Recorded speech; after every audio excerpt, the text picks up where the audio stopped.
했던 재원생들이 좀 어떻게 공부했는지 이렇게 그냥 저희가 좀 촬영해서 썼는데, 역시 뭐 내용은 스스로 이렇게 복습하고 다져야지 공부는 된다, 뭐 그게 결론인 것 같아요. 그죠? 너무나 뻔한 얘기인데 사실은 좀 많은 학생들이 그거를 잘 실행을 못하다 보니까 좀 이렇게 아이들이 그런 것 같아요. 일단 오늘 제가 그 설명회를 하면 제일 힘든 게 지금 요학년 설명회인 것 같아요. 그 관심사가 뭔지 이런 것들을 제가 좀 가늠하기가 쉽지 않아서 제 오늘 얘기는 제가 준비는 해왔어요. 준비를 해왔는데 혹시 오늘 설명회 와서 꼭 듣고 싶은 내용이 혹시 있으시면 말씀을 좀 하면 제가 좀 얘기를 하는 중에 좀 반드시 언급하고 좀 넘어가도록 할게요. 그냥 뭐 편하게 꼭 좀 궁금하셨던 거 있잖아요. 궁금하셨던 거 혹시 있으세요? 궁금하셨던 거. 예. 저희 아이가 선행을 예. 좀 늦게 시작해가지고 예. 선행 진도가 예. 흔히 많은 대형학원에서 말하는 예. 어디까지 빼야 한다는 그 부분에 대해서 보다 많이 좀 늦어졌다는 느낌이 좀 들거든요. 아. 정말 많이 늦은 건지 그 너무 그 선행의 기준은 그러니까 이제 목표 학교죠. 고등학교일 텐데 이제 그 생각을 하면 고등학교일 텐데 고등학교의 학교 유형이 어딘지에 따라서 조금 달라질 수 있어요. 그걸 좀 말씀해 주시면 제가 참고해서. 뭐 꿈은 늘 원대하게 영재고. 아니 영재고 아니고 그런 건 아니고. 그러면요. 예. 자사고나 특목 뭐 과고나 뭐 자사고 이런데 제가 말씀을 좀 드릴게요. 또 뭐 궁금하신 거? 고교 학점제. 고교 학점제에 대해서 실행이. 예. 실행이 어떻게 될지 예. 그것도 얘가 좀 말씀을 드리도록 하겠습니다. 또 예. 18년도부터 컴퓨터 교육 프로그램을 등록시킨다. 코딩. 예, 코딩 교육 얘기하시는 거죠? 예. 예. 그거 예, 말씀을 드리겠습니다. 그리고 또 코딩 교육, 그 다음에 또 뭐 궁금하신 거 없으세요? 제가 보기에는 지금 초등 어머님들 같은 경우에 그냥 뭐 중학교 들어가서 학교 생활을 어떻게 해야 하고 뭐 이런 식상한 얘기를 하면 싫잖아요, 그죠? 역시 이제 초등의 목표는 고입이에요, 그죠? 그래서 고입에 포커스를 맞춰서 오늘은 2부로 나눠서 얘기를 할 거예요. 제가 한 40분 정도 써서 앞에 개략적으로 제가 좀 뭐 특목 입시, 그러니까 일반적으로 고등학교 고입 입시에 대해서 제가 얘기를 할게요. 그러니까 고입은 꼭 특목고만 제가 말씀을 드리지 않고 지금 여기 다 거의 대부분 분당에서 오신 거잖아요. 그래서 분당 지역에서의 일반 고등학교 현황까지 제가 좀 개략적으로 뭐 자세한 것들은 뭐 이렇게 중요하지 않은 것 같아서 입시적 관점에서 고등학교 입시에 대해서 제가 말씀을 드리고, 그 다음에 중학교 들어가서 조금 좀 주의해야 될 사항들 있잖아요. 그런 것들, 그러니까 우리가 내신이나 이런 쪽에서 좀 주의해야 될 부분들에 대해서 제가 얘기를 하고 제 얘기는 좀 마감을 할 겁니다. 그리고 나면 저희 학원의 입시전략센터의 그 소장으로 계신 장학수 선생님께서 오셔서, 그 선생님이 오셔서 좀 뭐 제반 학생부 관리나 자소서 관리에 대해서 좀 말씀을 좀 해주실 거예요. 그것도 뭐 길게 얘기하지 않고 좀 어떤 부분이 좀 포인트가 되는지 이런 것들에 대해서 말씀을 드릴 겁니다. 그래서 대략 시간은 한 1시간 반 정도? 이 정도 소요가 될 예정입니다. 그래서 어쨌든 그 정도로 진행을 하고, 그리고 끝나고 나면 재원생인 경우는 담당 선생님들이 다 나와 계세요. 그래서 겨울방학 프로그램에 대해서 안내를 받으시고, 혹시 외부에서 저희 학원이 궁금해서 오신 어머님 계시면 이 자리에 그냥 남으시면 제가 상담을 해드리도록 하겠습니다.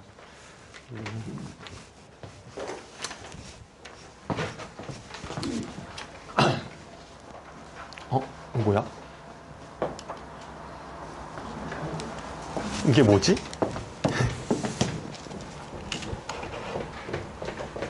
뭐를 한 거야?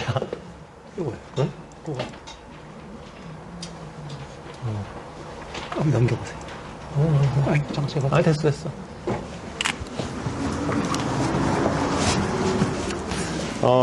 먼저 영재고부터 얘기를 드리도록 하겠습니다. 앞에 거는 고등학교에 대한 현황을 제가 좀 쭉 얘기를 드릴게요. 좀 빠른 속도로. 영재고등학교하고 보통 초등어머님들이 생각하는 거에서 가장 좀 문제가 되는 건 영재고하고 과고를 헷갈려 하세요. 그리고 꼭 이제 이렇게 목표 희망에 대해서 물어보면 우리 아이는 영재는 아니에요. 그래서 영재고등학교는 힘들고요. 희망은 과학고등학교예요. 이렇게 말씀을 하세요. 그러면 영재고하고 과고하고의 차이점을 그냥 먼저 말씀을 좀 드릴게요.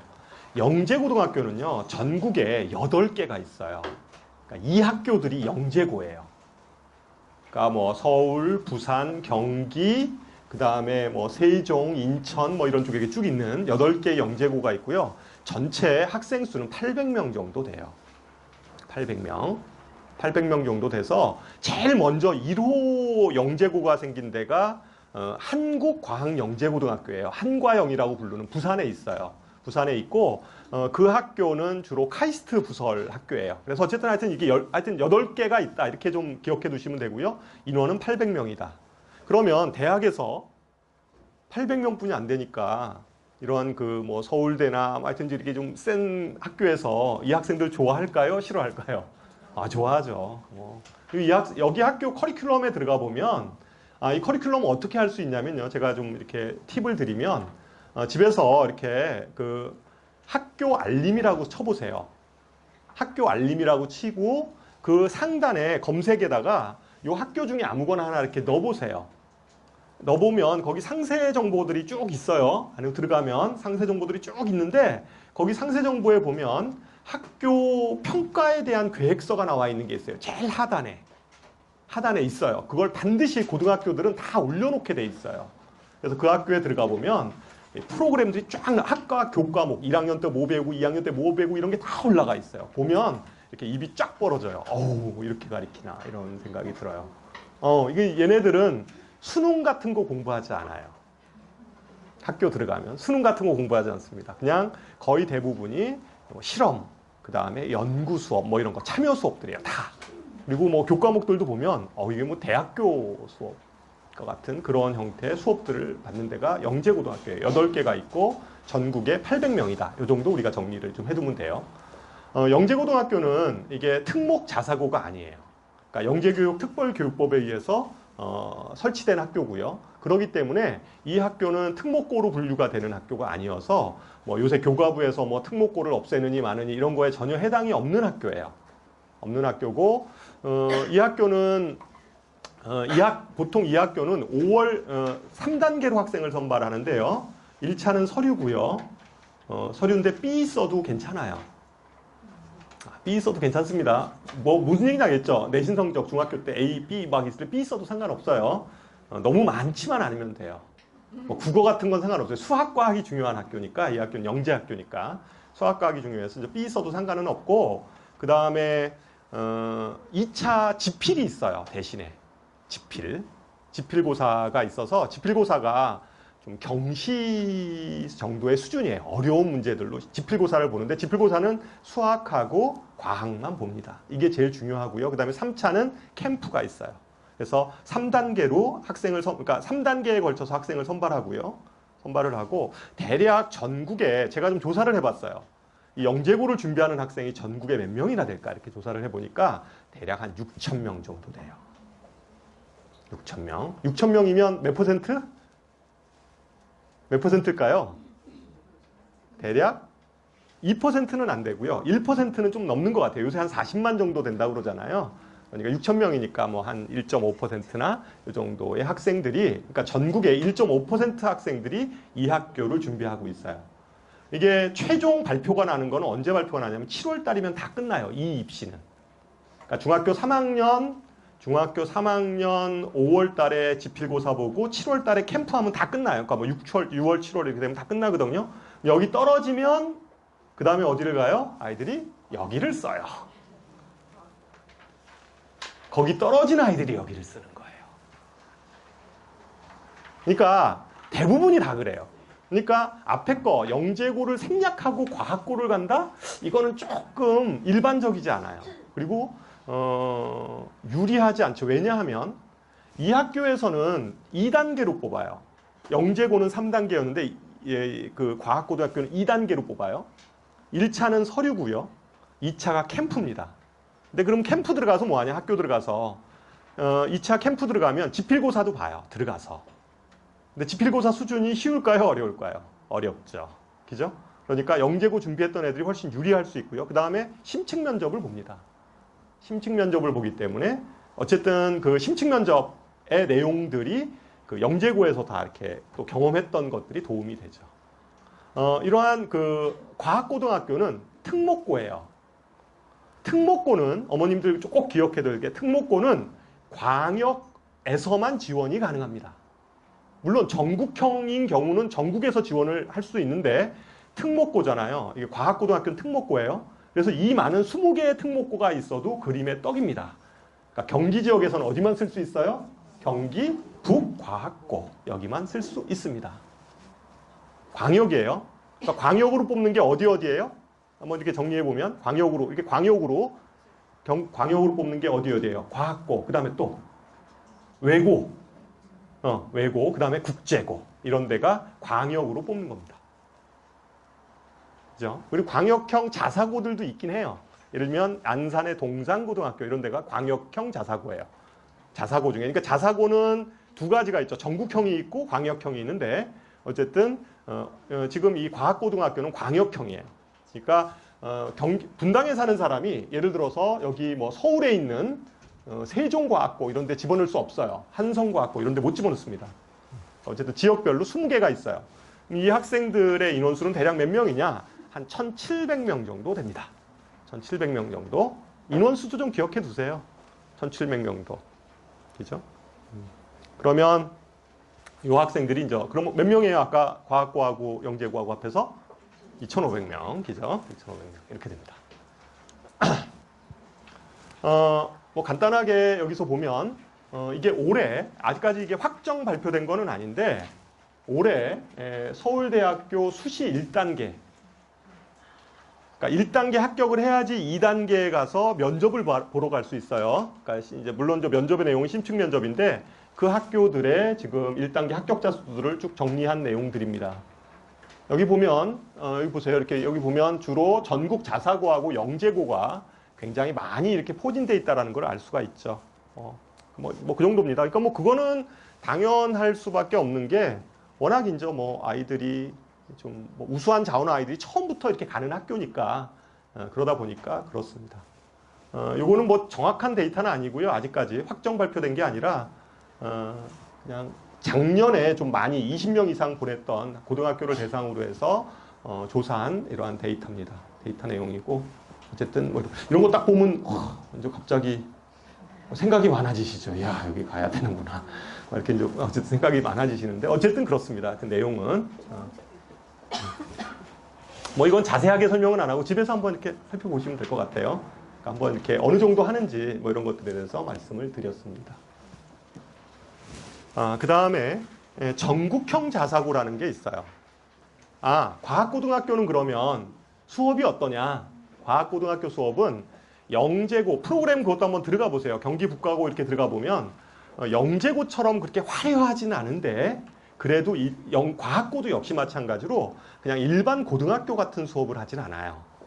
그러니까 주로 뭐 수학 같은 경우도 일반 고등학교는 그냥 고등학교 뭐 수학 상하 뭐 수원 이런 거 공부하잖아요. 그러니까 과학고등학교는 들어가면 수학 같은 경우는 무슨 고급 수학 뭐 이런 거 배워요. 그러니까 주로 고등학교하고 대학교 수학의 그 한 중간 단계이거나 좀 뭐 대학교 수학에 거의 근접하는 이러한 내용의 수업들을 하죠. 그러니까 영재고나 과학고등학교는요. 기본적으로 일반적인 고등학교 수업을 하는 학교가 아니라는 거예요. 그러니까 수능 공부를 가리키고 뭐 수능 수업을 하고 이런 걸 안 해요. 걔네들은 거의 대부분이 참여형 수업이고 뭐 연구 수업이고 심화 수업 위주로 합니다. 그러니까 그 학교를 가려면 기본적으로는 가서 잘해야 되잖아요. 역시 마찬가지 또 가서 잘해야 되는 거니까 그 정도가 준비가 돼야 되는 거예요. 그죠? 준비 단계가 고등학교 과정은 웬만큼 다 끝내고 이렇게 아이들이 간다 이렇게 생각하시면 되는 거죠. 그래야지 이제 들어가서 또 잘할 수가 있으니까. 그 다음에 또 관심 있는 게 어머님들이 관심 있는 게 이제 전국형 자사고예요. 그죠? 전국형 자사고. 이건 저 광역형 자사고가 아니라 전국의 학생들이 모여서 뽑는 자사고죠. 10개의 자사고가 있어요. 대략 인원은 3,000명 정도 됩니다. 3,000명. 문과, 이과 다 합해서요. 근데 보통 이러한 그 전국형 자사고는 이과 성향이 좀 강하죠. 요즘에 보면. 이과가 좀 더 많죠. 반으로 보면. 어쨌든 간에 문과, 이과 다 합해서 한 3,000명 정도 됩니다. 근데 왜 이렇게 인원이 적냐? 여기 천 몇 명뿐이 안 되는데 무슨 소리 하냐? 이건 왜냐하면 전국으로만 선발하는 인원이에요. 그죠? 그러니까 그렇잖아요. 지역 선발이 있고 우리 가까운 예로 보면 외대국어 보면 용인 지역 선발 아이들 있잖아요. 그죠? 그리고 사회적 뭐 배려 대상자 애들도 뽑기도 하고 등등 하니까 여기도 어쨌든 전국 선발 인원으로 보면 대략 이렇게 되는데 전체 10개의 자사고를 대상으로 보면 몇 명이에요? 3,000명 정도 된다. 3,000명. 3,000명 정도가 되고 여기에서 좀 하나고 아까 뭐 이렇게 하나고가 굉장히 서울에서 유명한데 여기는 다른 지역에서는 이건 사실은 전국 선발이 아니에요. 하나고등학교는 전국 선발 아니고요. 그 다음에 하늘고등학교라고 들어보셨어요? 예, 들어봤죠? 이게 어디예요? 인천공항 그 임자녀들 위해서 만들어진 전형인데 여기는 그렇게 많지 않아요. 그래서 보통 지원하지 않습니다. 그러니까 우리 지역에서 주로 많이 지원하는 학교는 대표적인 데가 어디예요? 외대부고, 그 다음에 또 어디죠? 민사고, 그죠?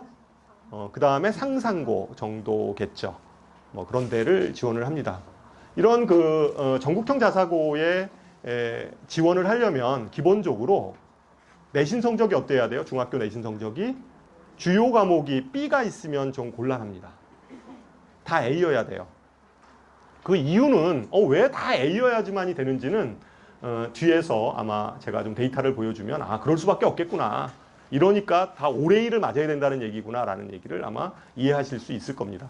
여기서 좀 약간 특이한 거는 오히려 민사고 같은 경우는 B가 뭐 하나 정도 있어도 상관이 없어요. 하나 정도 있어도. 왜냐하면 민사고는 워낙 면접이 심층 면접이 굉장히 어려워요. 다른 학교에 비해서. 굉장히 여기는 민사고는 이 강원도에 있다 보니까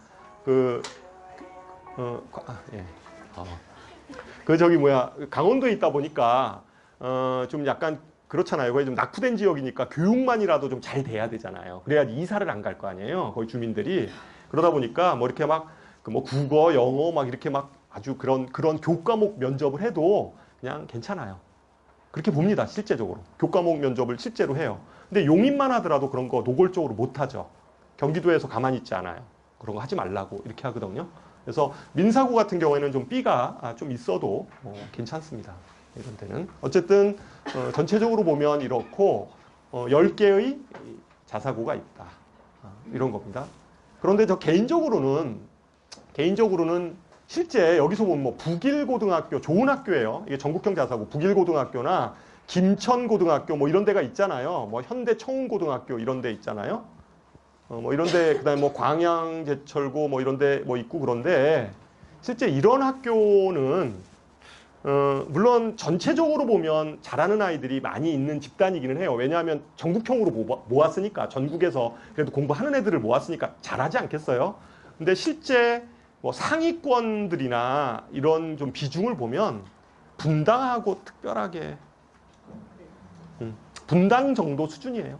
낙생고등학교 있죠? 분당에. 그 정도가 제가 보기에는 김천고등학교하고 비슷할 것 같아요. 여기 전국형하고. 비슷하거나 아니면 더 날 수도 있어요. 그런 것 같아요. 그러니까 실질적으로 전국형 자사고라고 그래서 다 뭐 그런 거는 아니다. 데이터를 보면 뭐 서울대학교 진학 건수를 보면 그렇습니다. 뭐 김천고등학교 같은 경우에 뭐 그렇게 많지 않아요. 서울대 입학생 오히려 여기도 뭐 수시 정시 다 합해서 얘기하는데 낙생고등학교하고 비슷하거나 낙생고가 더 많거나 제가 좀 기억이 좀 수치가 뭐 한두 명 많거나 아니면 적거나 이 정도 수준이거든요. 서울대 입학생 수로 보면. 그렇습니다. 그래서 어쨌든 전국형 자사고가 이렇게 있는데 저희 지역에서 좀 관심 있는 학교는 외대부고, 그죠? 그 다음에 상산고, 민사고 이런 데가 좀 관심이죠. 사실은 관심이고. 외대부고를 좀 말씀을 드리면 외대부고는 2단계로 선발을 해요. 그러니까 서류 넣고요. 서류는 아주 내신 성적은 다 A여야 돼요. 교과목 내신 성적은 다 A여야 되고 그 다음에 2단계 들어가면 면접을 보는데요. 면접은 두 가지예요. 하나는 공통 면접이 있고요. 그 다음에 개별 면접이 있는데 두 가지 형태로 보는데 공통 면접은 먼저 과에 따라서 국제 계열이나 아니면 뭐 인문사회 계열이냐 아니면 자연 계열이냐에 따라서 이제 공통 문항은 좀 달라요. 그제 일요일 날인가요? 일요일 날 우리 저희 학원에도 이제 외대국어 보는 아이들이 있었을 거 아니에요. 그러면 저희 학원은 사실은 재원생 같은 경우는 그러한 그 면접 비용을 따로 받지 않고 다른데 어디 학원 같은 데 보면 막 한 번에 면접하는데 10만 원씩 받는 학원들도 막 있더라고요. 10만 원은 좀 작은가 봐요. 어느 데는 뭐 100몇만 원 받는 데도 있는 것 같은데. 거기를 왜 보내는지 저는 좀 이해가 안 가요. 안 가는데 우리 그 장학 선생님이 워낙 이제 국문학 전공이고 그 다음에 워낙 이제 대입 쪽의 학생들을 좀 많이 지도한 게 있어서 저희 인문계열 같은 경우에 저 선생님이 맞추셨어요. 그 공통문항을. 그러니까 어떤 문제가 나왔냐면 좀 이따 뭐 아마 오시면 아시겠지만 그 그림을 이렇게 벤 다이어그램을 그려놓고선 그러니까 개인과 사회의 관계 속에서 뭐 파생되어지는 그 사회 현상에 대한 문제를 이렇게 그 그림을 보고 그림이 이제 3칸으로 다 나눠져 있어요. 모든 그림들이 3칸으로 나눠져 있는데 그거를 이렇게 칸을 채워서 이렇게 설명해 보라고. 어떤 주제건 간에. 그러니까 개인과 사회의 관계 속에서 파생되어지는 사회 현상이 있을 수 있잖아요. 그게 무엇이건 간에 그거를 설명해 보라는 게 이제 인문계열 문제였는데 그거를 이제 우리 이제 선생님이 그 전에 이제 벤 다이어그램 같이 이렇게 해가지고 뭐 교집합도 이렇게 만들어 놓고 해서 그거를 그대로 했는데 그게 그대로 출제가 된 것 같아요. 그래서 어쨌든 뭐 저희 학원 같은 경우는 그냥 저희 박 소장님이 그냥 아이들 재원생들은 그냥 무료로 다 이렇게 관리를 해주십니다. 실제. 어쨌든 간에 전국형 그 자사고는 10개가 있다. 뭐 이 정도고요. 그 다음에 여기 보면 뭐 그냥 대략 빨리 좀 넘어갈게요. 외대부고 굉장히 압도적이죠. 서울대가 74명이에요. 작년에. 하나고 54명. 하나고 그 다음에 뭐 상상고 이렇게 쭉 있죠. 아까 제가 얘기했듯이 여기 보세요. 뭐 김천고 8명이거든요. 8명뿐이 안 되네요. 낙생고등학교가 15명이에요. 서울대가.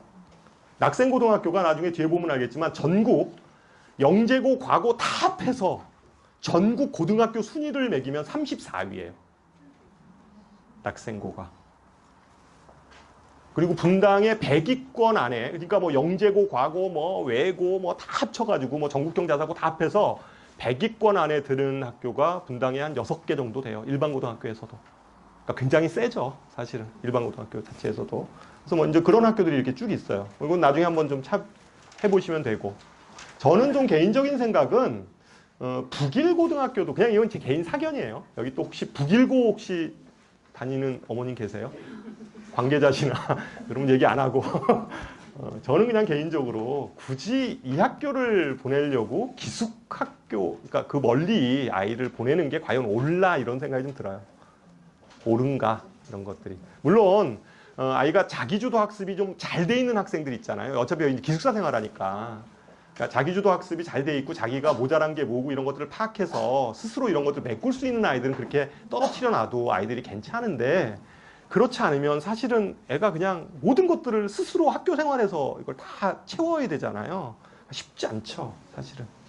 쉽지 않죠. 그래서 제가 보기에는 학교 분위기 때문에 여기 보내시는데 한번 생각을 해볼 필요는 있을 것 같아요. 아이 특성에 따라서 그것도 좀 생각을 해볼 필요가 있다. 무조건 자사고라고 해서 다 좋은 건 아니다. 저는 그렇게 생각을 합니다. 어쨌든 10개의 자사고에 대한 입시 실적 제가 말씀드렸고요. 외고예요. 외고는 지금 분당 지역에서 지원할 수 있는 외고는 이렇게 8개가 있어요. 8개. 8개 외고가 있습니다. 주로 좀 인기가 제일 많은 데는 어디죠? 이 지역에서? 경기죠, 경기. 경기가 좀 압도적이에요, 사실은. 서울대 작년에 19명 보냈죠. 수시가 굉장히 많아요. 학교가. 수시가 좀 많고. 그 다음에 그 다음 인기 있는 데가 이제 이쪽 지역에서는 이제 성남, 그 다음에 안양, 수원, 성남, 수원 뭐 이런 쪽 많이 가죠. 그죠? 과천은 좀 약간 참 잘 안 가는 편인 것 같아요. 그죠? 어쨌든 뭐 이렇게 되고, 외고는 뭐 다른 과목은 안 봅니다. 영어만 봐요. 영어가 올 A면 돼요.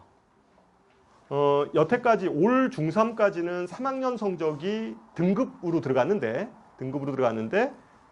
올해 지금 중학교 2학년 애들부터는 다 영어 성적만 그냥 A, B, C, D 성취평가제 있잖아요. 그래서 2학년 성적부터 내신 성적이 그냥 A면 아마 합격이 가능하지 않을까. 그러니까 1단계는 통과가 될 것 같아요. 1단계는. 그래서 외고 쪽에 대한 입시는 그렇고요. 이 외고는 전국에 한 몇 명 되냐면요. 외고는 전국에 한 6천 명 정도 돼요. 외고만. 엄청 많죠.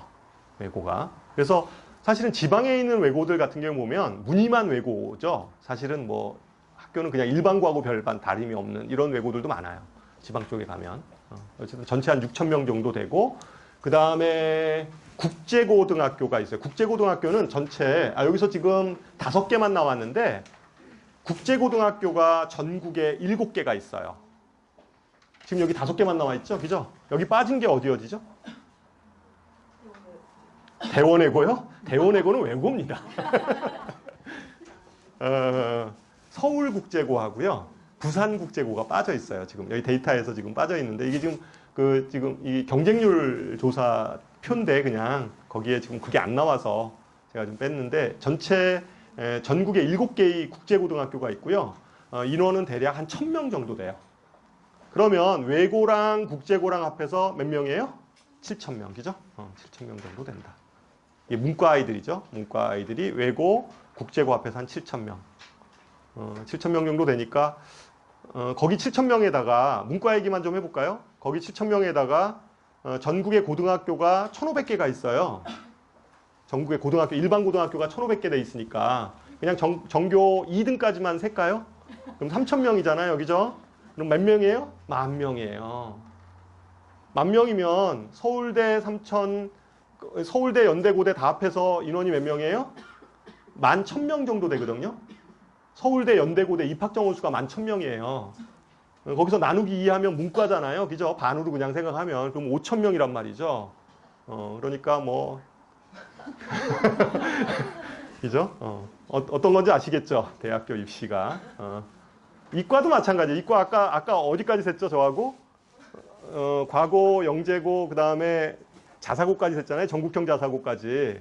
그러면, 아까 과고하고 영재고가 2,500명, 그 다음에 또 뭐 있었어요? 그 다음에 전국형 자사고 3,000명 중에 2,000명만 계산해요. 2,000명만 계산하고, 그 다음에 대략 일반 고등학교에서 한 3,000명, 전교 1등, 2등 이렇게 계산하면 대략 한 7,500명 정도 아마 될 거예요. 7,500명 정도 되는데, 그 학생들 계산해도, 근데 이과는 뭐가 있어요? 의대가 있어요. 의대로 빠져나가는 인원이 있잖아요. 그게 한 3,500명 정도 돼요, 대략. 그러니까 이과보다는 문과보다는 조금 여유가 있죠. 의대 쪽으로 좀 가는 아이들이 있어서 그게 좀 차이점이에요. 의대 한 3,500명 정도 빠져나가 주니까. 그 다음에 카이스트, 포스텍 이런 학교라는 게 있잖아요. 근데 뭐 많진 않아요. 한 1,000명 정도뿐이 안 되니까, 카이스트, 포스텍. 그러면 그거 다 합해서 한 4,500명 정도가 상위권에서 좀 빠져주는 거예요. 그러니까 그 다음부터 순위가 좀 잘리다 보니까 실제적으로 이제 자연계 학생들이 조금 대학 가기가 좀 이렇게 좀 공부하기는 힘든데 좀 수월하다. 먼저 그 얘기죠. 마지막으로 분당 지역 일반고 얘기를 좀 해보겠습니다. 아까 제가 얘기했듯이 낙생고등학교가 이게 서울대 입학생 수예요.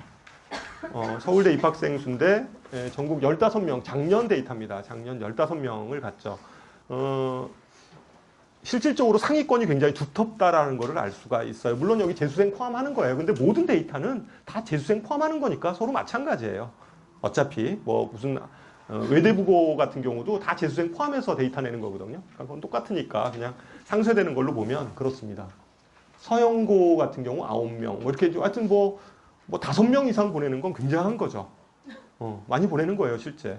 그래서 보면 서영고, 대진고, 중앙고, 뭐 분당고, 뭐 이렇게 학교들이 쭉 있어요. 그러니까 상층이 굉장히 두껍다라는 걸 알 수 있고, 웬만한 고등학교, 분당에 있는 고등학교에서 한 3명 정도는 다 보내는 것 같아요, 서울대를. 서울대를 왜 제가 얘기를 하냐면 이 서울대는 실제적으로 상층을 좀 얘기하는 거잖아요. 상층을 얘기하는 거니까 예를 들어서 이 낙생고등학교 같은 경우에는 지금 뭐 전국 34위라고 했는데 실제 어떠냐면 학교가 좀 분위기가 좀 달라요. 그러니까 서울대 말고 그럼 밑에가 헝 비어 있는 거 아니냐 이런 생각하기가 쉽잖아요. 근데 그렇지 않아요. 그러니까 그 밑에 그룹들도 굉장히 탄탄하죠. 그러니까 굉장히 촘촘한 거예요, 아이들이. 촘촘하게 돼 있어서 내신 따기는 진짜 좀 힘들어요. 대신에 아이들이 빡세게 공부해야 된다는 기본적인 자세를 가지고 있어요. 그래야지 내신을 딸 수 있으니까. 그래서 아이들이 좀 세게 공부를 하니까 나중에 가면 수시에 좀 잘 안 되더라도 정시에서 좋은 성과들을 내는 거예요. 정시에서. 그렇잖아요. 정시에서 좀 그 성과를 내고. 물론 재수에서도 성과를 내기도 해요. 자, 요거 데이터인데, 요거 한번 제가 참고로 아까 어머님이 그런 얘기 하셨잖아요. 어느 정도 공부를 좀 준비를 해야 되는지, 뭐 이것에 대해서 말씀을 드렸는데, 이게 이제 낙생고등학교 맨 위에 줄이 잘 안 보이시죠? 맨 윗줄이 낙생고등학교 데이터인데, 여기 보면, 뭐 이렇게 표준 편차가, 보세요. 표준 편차가 다른 학교들은 보통 한 20 정도예요. 보통 일반적으로 보면 20 정도 선에서 표준 편차가 생기는데 이런 좀 약간 좀 잘하는 학교들은 표준 편차가 일단 작은 게 좀 특징이에요. 제가 낙생은 일반 고등학교잖아요. 그랬을 때 뭐 11점, 11, 16, 15, 16 이렇잖아요. 16 이렇잖아요. 근데 다른 학교들 아무거나 뭐 순회 같은 거 볼까요? 송림 볼까요? 뭐 16, 21, 19, 17 뭐 이래요. 여기도 좀 약간 여기도 괜찮네요. 근데 뭐 야탁 같은 경우 21, 19, 24, 23, 22 막 이렇잖아요. 그죠? 그런데 그 밑에 보세요. 밑에 보면 여기 경기외고 한번 볼까요? 밑에 보이죠? 경기외고 보세요. 2.6. 눈 되게 좋으신다. 이게 보이신다 말이에요. 2.6, 7.9, 1.9도 있어요. 평균 점수가 이게 평균이에요. 평균이 영어 평균이 97.4. 평균 점수가. 그죠? 그리고 1.9. 그러니까 여기 바글바글 그러니까 뭐 다 그렇다는 거죠. 이게 뭐 바글바글 몰려 있어요. 다른 데도 보면 다른 과목들도 뭐 7 막 이러잖아요. 용인도 그렇잖아요. 그죠? 용인도 그렇죠. 그래서 실제 학교에 따라서 그런 좀 미묘한 차이가 있어요. 근데 요 데이터만 가지고는 사실은 어머니들이 좀 판단하기가 쉽진 않잖아요. 근데 제가 다시 한번 얘기하지만 학교 알림이를 꼭 들어가 보세요. 학교 알림이를 들어가면 분당의 모든 고등학교, 중학교도 다 나와 있어요. 중학교도 어머님들 지금 다 초등 어머님이니까 자기 중학교는 어차피 그냥 배정되는 거잖아요. 근거리 배정 아닙니까? 그럼 옆에 내정중학교다. 그럼 내정중학교를 치고 들어가 보세요. 그러면 거기에 1학년, 2학년, 3학년들에 대한 학업 성취에 대한 평가 기준표가 다 들어가 있어요. 다 나와 있어요. 그러면 수행평가가 몇 %고 그 다음에 뭐 지필고사가 몇 %고 이런 게 다 거기 수치가 다 나와 있어요. 그리고 그 학년에, 그 해당 학년에 1학기면 1학기 성적 이런 것들이 다 이러한 표하고 관련 지어져서 다 나와 있습니다. 90점 이상자가 몇 명이고, 그러니까 A 맞는 애가 몇 %고 B가 몇 %고 이런 자료까지 다 나와 있어요. 그러니까 그걸 반드시 좀 보시면 되는데 어쨌든 제가 오늘 얘기하고자 하는 것은 고등학교 얘기니까 고등학교들도 이렇게 좀 약간 편차들이 좀 있어요. 편차들이 분당 지역이니까. 그러니까 나중에 이거는 어머님들이 만약에 해당 일반 고등학교를 만약에 간다 하더라도 한번 들어가셔서 한번 보시면 이 학교가 어떤지 어떤 아이들이 있는지 이런 것들을 좀 볼 수가 있어요. 꼭 이걸 이렇게 여기 학교 알림이 사이트고요. 여기에 학교 이름 쳐서 들어가면 됩니다. 방법은 여기서 쳐서 들어가는 방법이 있고요. 저는 그렇게 안 들어가고 여기 공시정보 이렇게 나와 있잖아요. 요걸 치세요. 공시정보를 치잖아요. 그러면 그 다음 페이지에 이 공시정보를 치면 그 다음 페이지에 뭐가 뜨냐면 지역, 그러니까 경기도면 경기도 뭐 이런 식으로 해서 지역을 설정하게 돼 있고 거기에 성남시 분당구 두 번째 줄에 성남시 분당구 이렇게 치고 나서 학교 검색을 누르면 초등학교, 중학교, 고등학교 다 떠요. 한 20, 30개가 다 떠요. 그럼 그거만 이렇게 클릭해서 쭉쭉쭉쭉 보면 보기 편하게 돼 있어요. 거기 보면 상세 정보 쪽에 들어가면 아주 자세하게 나와 있습니다. 여기 보면 학업 성취도 이렇게 나와 있잖아요. 이쪽에 보면 다 들어가 있어요. 그 모든 자료들을 여기서 다 검색하실 수 있으니까 한번 들어가서 꼭 좀 열람을 해보시는 게 좋습니다. 자기가 지금 해당 중학교도 한번 들어가 보세요. 들어가 보시면 모든 게 요새는 다 공개돼 있고 학교 선생님들 같은 경우에 뭐 수행평가 점수라든가 물론 지금 현재 중학교 1학년이니까 뭐 학교 지필고사는 없잖아요. 근데 이제 2학년 되면 어떻게 하는지 뭐 이런 것들에 대해서도 아주 상세하게 잘 정리가 돼 있습니다. 참고해 보시고 그렇게 조사를 해보면 중학교 거를 이렇게 좀 조사를 제가 해봤어요. 그랬더니 A등급이 높은 학교들 보면요. 국어에 대해서 분당 중학교는 50% 아이들이 다 A예요. 90점 이상이라는 얘기예요. 90점 이상. 이거 뭐 낙원, 그렇죠? 수학은 막 보평 54점. 이거 막 그러니까 학교 시험이 어떻다 이거 보면 무조건 쉽다예요. 이거 쉽죠.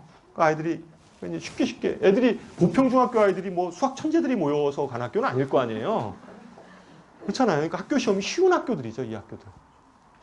그러니까 이런 아이들이 어머님들 그 고등학교, 중학교 때는 성취평가를 하잖아요. 근데 고등학교 올라가면 성취평가예요? 상대평가예요? 상대평가잖아요. 고등학교는 이렇게 성취평가를 물론 쓰기는 하는데 대학에서 요구하는 것 자체가 상대평가예요. 그래서 1%가 몇 등급이에요? 4%. 1등급이 4%예요. 2등급이 11%, 3등급이 23%, 4등급이 40%거든요. 5등급은 몰라도 돼요, 거기는. 근데 어쨌든 간에 생각을 해보세요. 그러면 아까 3등급이 23%인데 이 아이들 있잖아요. 분당에 있는 A 맞는 애들, 90점 이상 맞는 아이들은 다 몇 등급이에요? 등급으로 얘기하면 3등급일 가능성도 크다는 거예요. 4등급일 수도 있어요. 그러니까 중학교 때는 모든 성적이 다 A였어요, 얘가. 근데 고등학교 올라가니까 얘가 4등급을 맞네? 이런 일이 벌어질 수 있는 거죠. 당연한 거예요. 그렇잖아요. 이 정도 아이들이 그냥 다 뭐 90점 이상을 받고 있는 거니까. 그죠? 그러니까 아까 자사고에서 B 쓰면 안 된다는 얘기가 무슨 얘기인지 아시겠죠? B 쓰면 안 되죠. 이런 거의 뭐 3분의 1 정도가 다 90점 이상을 맞고 있다는 건데 모든 과목에서. 그러니까 B 쓰면 안 된다는 거죠. 그래서 이제 이게 중학교 1학년 올라가면 자유학기제를 시행을 해요. 자유학기제를 시행을 하는데 이 자유학기제가 저는 취지는 좋다고 생각을 합니다. 진짜로. 취지는 아주 좋아요. 아이들이 자기의 꿈을 찾는 거니까 이게 제대로 시행이 되면 전 굉장히 좋은 제도라고 생각을 하는데 문제는 이 자유학기제가 사실은 어떻게 보면 자칫 잘못하면 아이들의 입장에서 이게 학력 저하 문제도 같이 발생을 해요. 사실은. 그러니까 많은 어머님들 같은 경우에 애들이 시험을 안 보다 보니까 평가가 물론 다른 형태의 평가로 하기는 하는데 그래도 아이들이 집중적으로 뭔가 이렇게 다지는 그런 기간들이 사실은 좀 없어요. 그래서 전체적으로 보면 좀 그 아이들이 2학년 때 올라가서 이게 2학년, 3학년 때 다 지필고사를 안 보면 상관없는데 그렇잖아요. 그냥 평가 자체를 다 수행평가나 이런 형태로 해서 아이들을 평가하면 괜찮은데 문제는 2학년 때 올라가면 이제 지필을 본단 말이죠. 2학년 때, 3학년 때. 그러니까 아이들이 1학년 때 적응을 좀 잘 못했다가 2학년 딱 올라가면 지필고사를 딱 봤을 때 아이들이 확 망하는 아이들이 있어요. 그죠? 그래서 한번 팍 망하면 이제 B가 나오거든요. B가 나오면 이제 그때부터 아이들이 사춘기가 오죠. 아, 내 인생은 끝났구나. 이제 끝났네. 이제 B네, B. 이렇게 생각을 해요, 아이들이. 실제. 그래서, 1학년 때 다소 좀 이런 부분들, 이제 지필고사가 없기는 하지만, 이런 부분에 대한 어떤 보완책 이런 것들을 좀 생각을 해볼 필요가 있고, 저희 학원에서는 그래서 그냥 중학교 1학년 아이들도 시험 기간을 저희도 한 2주 정도를 아예 잡아요. 저희 학원은 그냥 그렇게 합니다. 학교에서 시험을 안 봐도 그냥 학원에서 시험을 보는 걸로 하고 대신에 2주 동안 시험 집중 기간을 둬요. 그래서 똑같이 그냥 교재를 만들어서 그냥 그거를 계속 풀리게 하고 좀 아이들 체크하고 그래서 테스트를 봐서 이렇게 그 전체적으로 저희가 보통 한 학년이 한 300명 정도 되거든요. 뭐 지금 만약에 중학교 1학년이다 그러면 한 300명 정도 돼요. 웬만한 중학교 학교보다 좀 아마 저희가 많을 거예요. 한 학년 수가. 그래서 이제 그렇게 테스트를 보면 1등부터 해서 사실은 좀 비인간적이긴 하지만 뭐 300등까지 쫙 나와요, 점수가. 그래서 저희가 좀 아이들도 좀 긴장감을 주기도 하고 학교 교실에는 좀 이렇게 게시도 할 거다 막 이런 식으로 협박도 하면서 어쨌든 좀 공부를 시키는 편입니다. 그렇게 하고 있고. 그 다음에 중학교 때 또 하나 더 좀 우리가 염두에 둬야 될 게 이 서술형 평가 부분이에요. 그러니까 초등학교 때도 물론 그 주관식 문제로 여태까지 다 시험을 봤는데 문제는 초등학교 때는 좀 웬만하면 답 맞고 이러면 이렇게 다 맞는 걸로 이렇게 채점을 하거나 이렇게 하잖아요. 근데 중학교는 좀 그렇지 않아요. 중학교는 물론 선생님에 따라 좀 다르긴 한데 고등학교 때 되면 아주 엄격해요. 이 서술형에 대해서 조금이라도 뭐 문제가 있으면 다 이렇게 점수를 감점을 시켜요. -1, -1 막 이런 식으로 만약에 뭐 8점짜리다. 그러면 8점짜리가 다 받을 수도 있지만 그 서술을 잘못하면 점수를 깎기 시작해요. 고등학교 때는 아주 그게 철저합니다. 가서 조금이라도 이렇게 틀리면 다 감점하고 이래요. 그래서 실제 수학 뭐 어떠한 점수건 간에 이런 감점, 주관식 감점 때문에 뭐 객관식은 뭐 어차피 점수가 딱 정해져 있잖아요. 그러니까 딱 다 맞게 되는데 이제 서술형에서 변수가 생기죠. 중학교 때부터 이제 서술형 연습을 좀 시켜야 돼요. 서술형 연습을 시키는데 서술형 문제들은 뭐 수학 같은 경우에 이런 거죠. 이렇게 채점 기준이 있어요, 다. 선생님들이 문제를 낼 때 뭐 이런 문제예요. 그냥 뭐 이건 읽어도 지금 제가 해설해 줄 건 아니니까 그냥 이렇게 되는구나. 그래서 뭐 이런 문제가 나오고 그래서 뭐 이런 식의 이게 있죠. 그러니까 뭐 예를 들면 가로 세로의 길이를 구했을 때는 몇 점, 여기서 어떻게 되면 몇 점, 어떻게 하면 몇 점 이런 식으로 점수를 딱 해서 평가를 한다는 거죠. 서술형 평가에 있어서. 뭐 과학도 마찬가지예요. 이런 식으로 쭉 있어요. 채점 기준이 있고 어떤 것들을 가지고 이렇게 주관식 서술형 문제를 출제를 하는 거죠. 실제. 그래서 이것에 대한 어떤 대비들을 해야 된다. 그러니까 아이들이 특히 여학생들은 이런 거 그래도 좀 잘해요. 남자애들은 안 그렇죠. 이게 버릇이 이게 습관이 안 돼 있어서 대충 이렇게 쓰다가 답만 딱 쓰거나 막 이러는 학생들도 많죠. 감점의 소지들이 많으니까 이런 것들도 좀 잘 시켜야 된다. 저희 학원 같은 경우는 그냥 아예 아이들 서술형 대비 때문에 이렇게 교재를, 시험 대비 교재예요. 중학교 2학년 기말고사 때. 그래서 선생님들이 교과서 10개 학교 거를 이렇게 저희가 이게 이제 10개 학교 거를 여기 보면 10개 학교예요. 10개 학교 거를 선생님들이 좀 거기는 없어요. 이렇게 해서 다 정리를 해서 서술형 연습을 이렇게 별도로 시킵니다. 이렇게 책으로 해서 그러니까 시험 대비 때 기말고사 뭐 기간이잖아요. 지금이 시키면 이제 이렇게 교재를 이렇게 만들어서 별도로 만들어요. 서술형만 대비하게. 선생님들이 좀 일일이 다 첨삭을 하면서 지도를 하고 있습니다. 그래서 어쨌든 전체적으로 초등학교 때에서 중학교로 넘어갈 때 이런 서술형 문제들 이런 것들에 대해서 좀 검토를 해주셔야 되고 특히 중학교 1학년 올라가면 아까 얘기했듯이 자유학기자가 되면서 아이들이 다소 좀 지필 시험에 대해서 적응하지 못하는 아이들이 이렇게 생길 수 있어요. 그래서 그런 것들에 대해서도 좀 염두에 둬서 그리고 1학년 과정이 좀 이렇게 시험을 지필고사를 봐야지만이 좀 다져지는 것 같아요. 수학 같은 경우에는 특히 그래요. 지필고사를 좀 봐야지 좀 연습이 좀 돼가지고 좀 이렇게 연산이나 아니면 뭐 개념적인 것들도 충분히 좀 연습이 되는데 그렇지 않으면 그냥 수행평가나 이제 학교 그냥 일상적인 과정으로 하면 그때는 잠깐 알아요, 아이들이. 다 잊어버리죠, 나중에 되면. 그런 측면들이 좀 있어서 이게 수학 같은 경우는 이게 연계학습이어서 이렇게 연계돼서 좀 돼야 된다 이렇게 생각을 합니다. 그리고 아까 우리 어머님이 얘기했던 얘기 중에 제가 시간을 너무 많이 쓰네. 얘기했던 것 중에 아까 이제 교과에 대한 부분이잖아요. 아까 제가 아까 표에서 보다시피 외고나 자사고나 이런 데 가려면 아까 그 표준 편차 봤죠? 그리고 평균도 굉장히 높잖아요. 그러다 보니까 굉장히 좀 선행뿐만 아니라 심화도 좀 돼 있어야 돼요. 그러니까 경향은 이렇게 보시면 돼요. 이과 같은 경우는요. 영재고 본 아이들이 과고를 가고요. 과고를 봐서 또는 과고를 가거나 아니면 어떻게 되냐면 전국형 자사고를 넣어요. 무슨 얘기인지 아시겠죠? 그러니까 자연계 쪽은 그래요. 자연계 쪽은 영재고 준비한 아이들이 떨어지면 그 다음에 넣는 게 과고이거나 아니면 용인이나 이런 데 있잖아요. 전국형 자사고 쪽을 집어넣는다. 이런 거예요.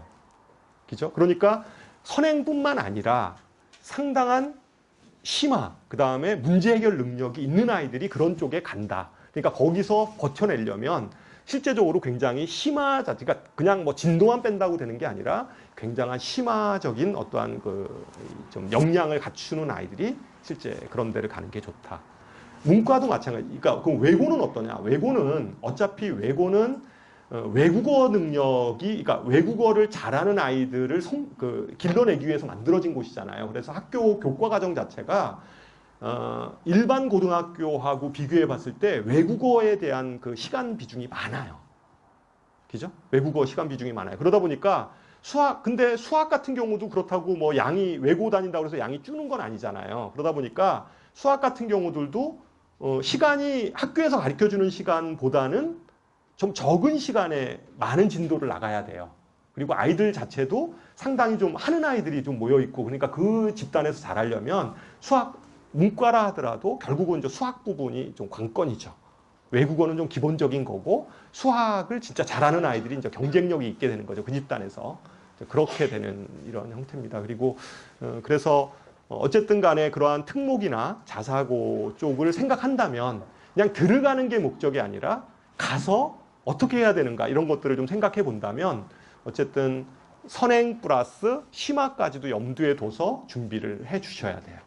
그렇게 기본적으로는 좀 그렇게 해야 되고, 그리고 특히 영재고나 과고 쪽은 한 예로 자사고를 갈 거면 조금 선행에 대해서 생각을 해볼 필요가 있어요. 선행에 대해서 특히 이제 이과를 갈 거면, 그러니까 자사고 쪽에 이과를 갈 거면 좀 선행 진도에 대해서도 좀 생각을 하고 그 다음에 심화 과정도 좀 생각을 하는데, 영재고나 과고 쪽을 생각을 하신다면요, 기본적으로는 선행보다는 심화 쪽으로 잡아야 돼요. 그리고 영재고 입시에는 뭐 이렇게 선행 별로 필요하지 않아요.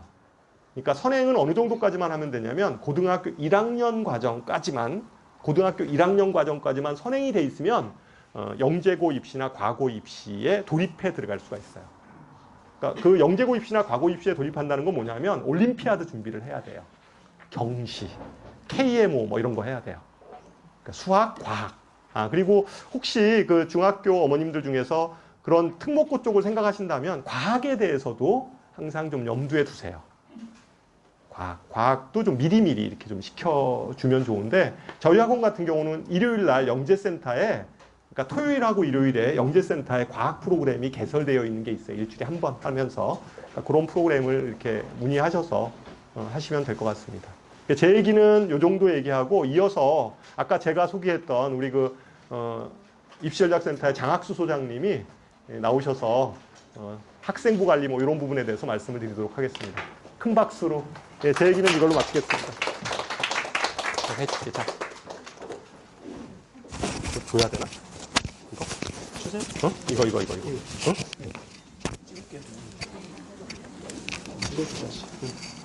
보이시죠? 뭐? 이거.